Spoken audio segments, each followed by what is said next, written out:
বলে অনেক কিছু বলা যায়, না বলে কিছু বলা নাই।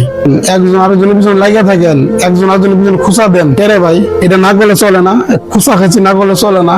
খুঁচাখুচি করে কিন্তু আজকে বাংলাদেশের এই 12টা বাজে গেছে। একজনে কয় তুই খাইছস, একজনে কয় তুই খাইছস, আরেকজনে কয় তুই নিছস, আরেকজনে কয় তুই নিছস। এরকম করে কিন্তু বাংলাদেশ আজকে 12টা। বাংলাদেশের মধ্যে অধিক অংশ গার্মেন্টস, যারা রেমিটেন্স সুদ্ধা বা রেমিটেন্স আনে, তারা কিন্তু আজকে বেকার পড়ে গেছে। আর গার্মেন্টস সেক্টর বন্ধ হয়ে গেছে। কোন কারণে? আমাদের দলাদলির কারণে। যদি আমরা মিল মতো চলতাম, আজকে আমাদের কোনো সমস্যা হইতো না, গার্মেন্টস সেক্টর বন্ধ হইতো না। আমি একজন চাকরিজীবী, গার্মেন্টসে চাকরি করি, আমি একটা অফিসে চাকরি করতাম, আমার অফিস বন্ধ হয়ে গেছে। আমি কি করবো? পরের জন্য টাকা না থাকবো, অবশ্যই আরেকজনের ভাইয়া মারমু, সিটা করবো, না চুরি করবো। দায় কারা? বাংলাদেশের মানুষ। বাংলাদেশের মানুষ দায়ী।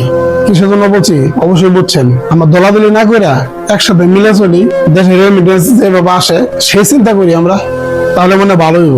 কারণ আমরা একে অপরের যদি পিছনে লেগে থাকি, জীবন আমাদের উন্নতি হবে না, বাংলাদেশ আগাইতো না। জীবন ভাই ওই 1971 সালে পরে ভালো হবো, বুঝছেন? 2030 সালে যেমন লাগতো না, যদিও যায় 1971 সালে তখন লাগবো। সবার শেষে একথাই বলবো, সবাই মিলে মিশে একসাথে চলেন, দেশটাকে সুন্দর করেন, সুন্দর একটা কাঠামোর ভিতরে আনেন, দেশটাকে একটা পরিবারের ভিতরে আনেন, দেশটা একটা পরিবারের মতো থাকতে পারে, সেরকম একটা কিছু করেন। সবাই ভালো থাকবেন। আল্লাহ হাফেজ, ধন্যবাদ।